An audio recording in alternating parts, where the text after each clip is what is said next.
Scatenelena o l'Elena scatenata o l'Elena furiosa. In ogni caso, come la giri, lei è sempre lei, Elena Donazzan. Mai fare arrabbiare una donna, soprattutto in politica, soprattutto quando dice quello che pensa e pensa quello che dice.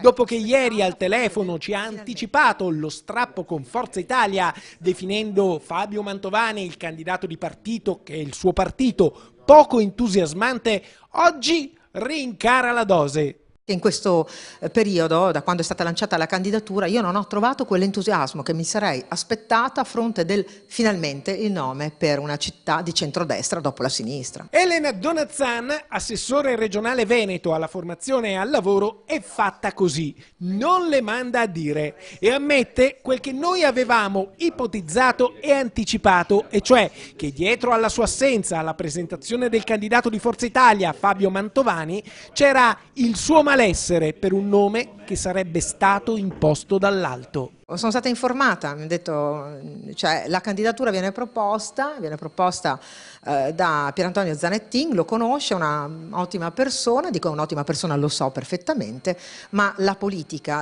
amministrativa, il territorio, ecco, non sono stati ascoltati, almeno io l'ho saputo. Quindi le è stato imposto? Direi di sì, ma poi le imposizioni possono anche accadere, ma la mia voglia di fare politica è sempre stata quella di mettermi a disposizione della città e dei cittadini. E quindi ho ascoltato loro, ho ascoltato i tanti che mi hanno detto sì, bene, buona persona, oppure non la conosco, magari è una buona persona, però c'è bisogno di qualcosa in più per vincere Vicenza.